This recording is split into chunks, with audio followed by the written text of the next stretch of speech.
today about walkthroughs, and let's be honest. We've all had some walkthrough experiences that may have included some negative connotations, and so we realize that we're going into this conversation with a particular background on walkthroughs.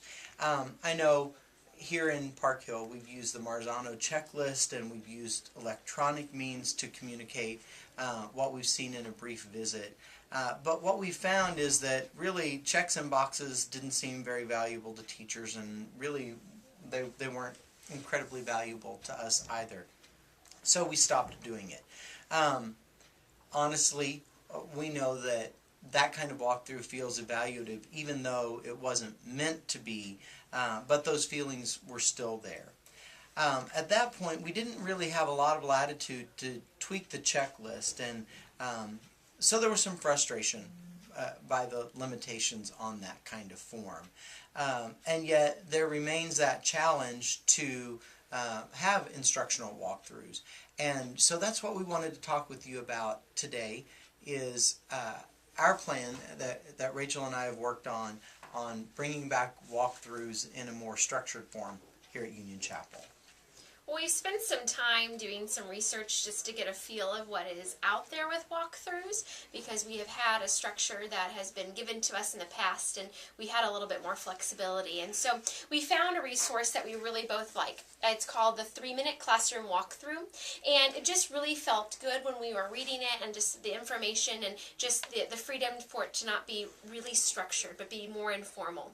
And we find this is going to be a risk for us, and we may not have all of the answers, but we feel really good about looking at this model. And we know we value having a structure like walkthroughs because it helps continue to keep us connected with instruction and connected with the classroom communities. And we really want to make sure that we are continuing our goal from last year of being visible in the classrooms. That is still important to us, and that is still feedback that we think about and we talk about regularly. That's right, Rachel. And in conversation with Dr. Klein, he's given us the latitude to experiment with the walkthrough structure. Yet, as we did our research, we didn't want anything prescriptive where we had boxes to check or a form that we had to give to you and that you would necessarily have to respond to. We wanted a structure that could be modified to reach our building's needs, not a form's need. We want it to be meaningful to everyone so that we can hold collegial conversations and that we can be learners together. We want to use this model as a springboard and see how it works. So please, we want to be clear on the fact that we're doing a bit of experimenting here as we go forward. And the way that we will roll it out may not be the way that it ends up being in the final implementation. And you will be an important part of that process as well as we gather feedback from you over the course of the semester, so we can make tweaks with the process and that we're utilizing with our walkthroughs, and we want to make sure that we cater it to the needs of Union Chapel. And so really there will be 3 options in the end. It will be that the model that we've read about meets the needs of our building, and we will utilize it completely as written, and we won't need to modify it.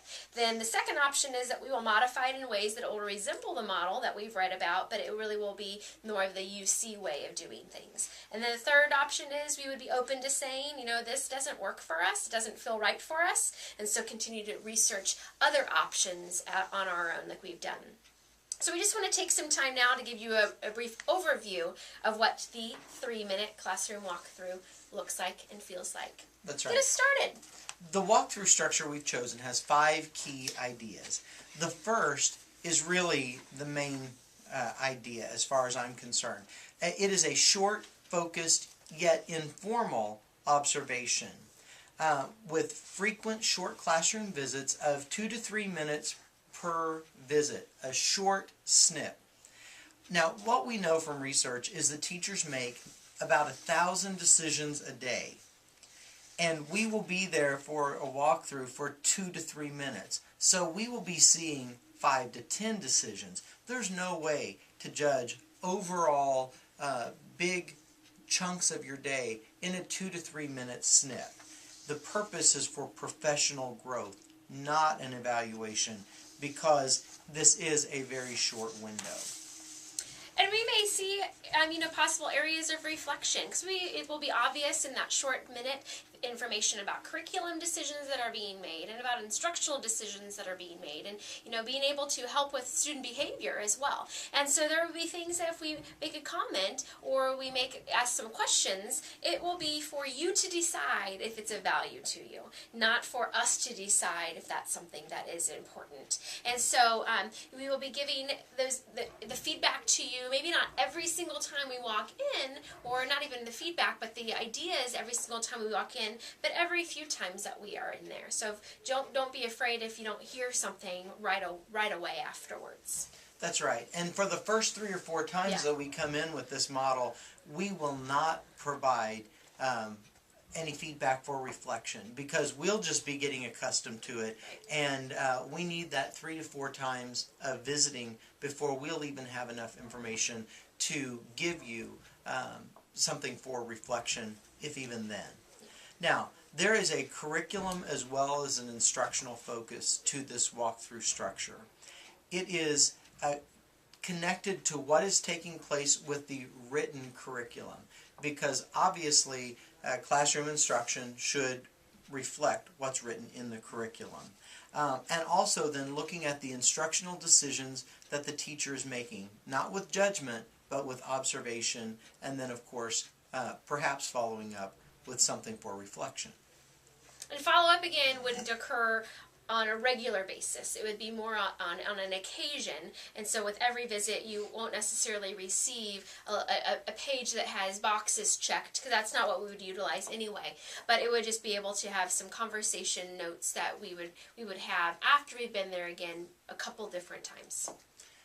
What really appeals to us about this model is that it's informal and collaborative. There are no checklists. We've said that many times, but we really want to stress that. No checklists of concepts or techniques that we're specifically looking for. This model is about colleagues working together to think about practice and an opportunity to be reflective, not judgmental.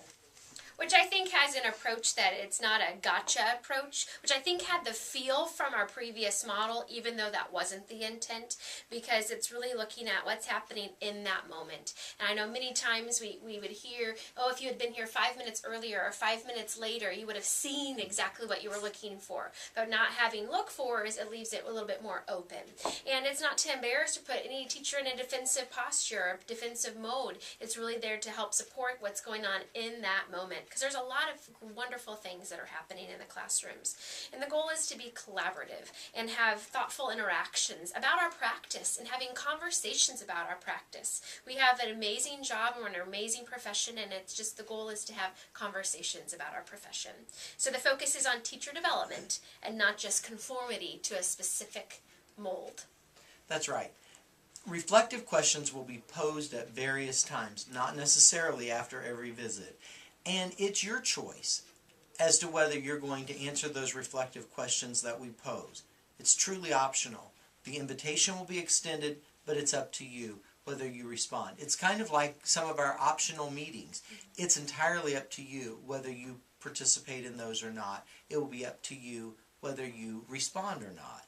The focus is on reflective questions about your practice, not about the specific lesson observed. One thing that we're going to ask is, after you've listened to us share the background and the little nuggets about the 3-minute classroom walkthrough that we are wanting to implement.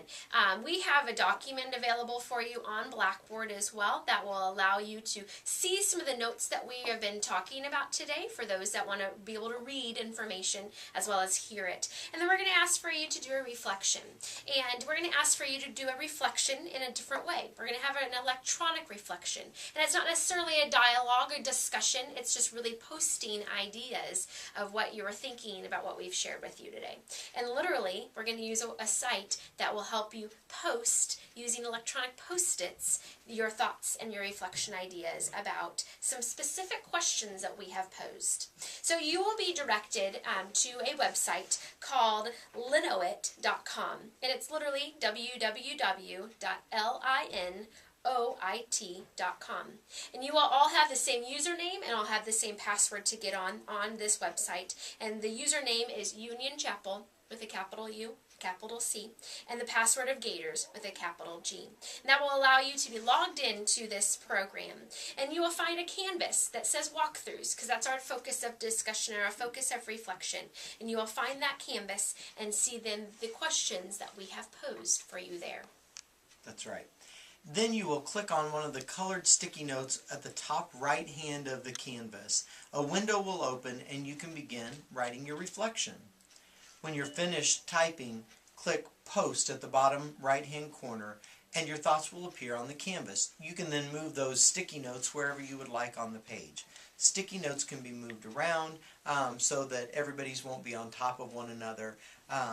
And the goal is for you to provide your input prior to the start of school on January 17th. So even though this is a faculty meeting, it is a virtual faculty meeting and you can choose when you do it, but we would like you to make sure that you provide your reflection prior to the start of the day on January 17th, because that's when we will be going through and we'll create an affinity diagram based on the feedback that you provide on your sticky notes.